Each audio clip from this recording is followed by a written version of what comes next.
Bueno, ahí para ese interrogante vamos a tomar el texto, el otro texto del teórico, ese texto de Ditela sobre la sociedad argentina entre 1880 y 1914. Vamos a decir dos o tres cosas. Primero, es una sociedad que había cambiado mucho, que se había, digamos, que había crecido en su número, en la cantidad de habitantes en términos absolutos, pero que en términos relativos había crecido mucho el peso de los sectores medios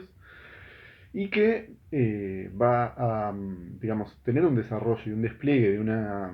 nueva cantidad, de una agenda de temas nuevos, donde me gustaría destacar dos cosas que están muy presentes tanto en el power que tienen en el campus y demás, que es por un lado el surgimiento de un movimiento obrero. Digo, los sectores populares, algo hablábamos en el anterior módulo sobre los anarquistas, comienza a aparecer un movimiento obrero que se va a organizar en términos de la cuestión salarial, pero también las condiciones de trabajo, donde efectivamente son los más importantes, la formación, digamos, de organizaciones obreras de corte anarquista, sobre todo la FORA, Federación Obrera Regional Argentina, el regional porque recuerden que los anarquistas no reconocen la república, pero también, digamos, la aparición de un sindicalismo socialista, protocomunista y algo ahí que empiezan a aparecer muy tibiamente las líneas, digamos, del comunismo, de lo que va a ser luego el socialismo marxista, además, más del siglo XX, y también muy tibiamente la aparición de un sindicalismo apolítico que tal vez no está tan vinculado a, ¿no?, organizaciones de corte tan marcado como como los socialistas o los anarquistas, pero que también va a tener un papel muy importante en el siglo XX. Junto con eso, la cuestión electoral, donde ahí sí van a despuntar más bien los sectores medios, y por supuesto, lo que vamos a ver en el módulo siguiente, ¿no? En 1890, la Revolución del 90, siempre digo lo mismo, la Revolución del 90 consolida los dos temas que estamos viendo, ¿no? La cuestión de los reclamos de los sectores populares, 1890 es es la primera conmemoración del 1 de mayo en la Argentina de los mártires de Chicago, ¿se acuerdan? Aquellos de 1886 en Estados Unidos, una agenda, digamos, más propia del anarquismo, pero también es después del default que declara Argentina a partir de un problema de la deuda con la ley de bancos garantidos de Juárez Selma, aquel concuñado de Roca que vimos en el anterior módulo, vemos en julio de ese año la revolución, digamos, del parque y el surgimiento de sectores medios, estudiantiles,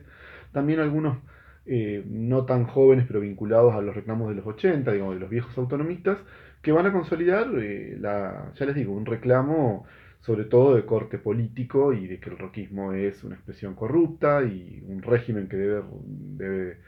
reyectarse y debe reyectarse a partir del voto. Y ahí nace, digamos, un partido del que voy a hablar bastante el próximo módulo, que es exclusivamente de ellos. Eh, un poco esta agenda, el roquismo la va a tomar, eso también lo vemos en el texto de Itela, y va a recuperar, digamos, tanto por un lado la cuestión, sobre todo en el segundo gobierno de Roca, ¿no? Por un lado la cuestión de la social, digamos, de los sectores populares, sobre todo laboral, con el pedido del informe de Violet Macé, acuérdense, un ingeniero, ¿no?, que va a pedir por encargo que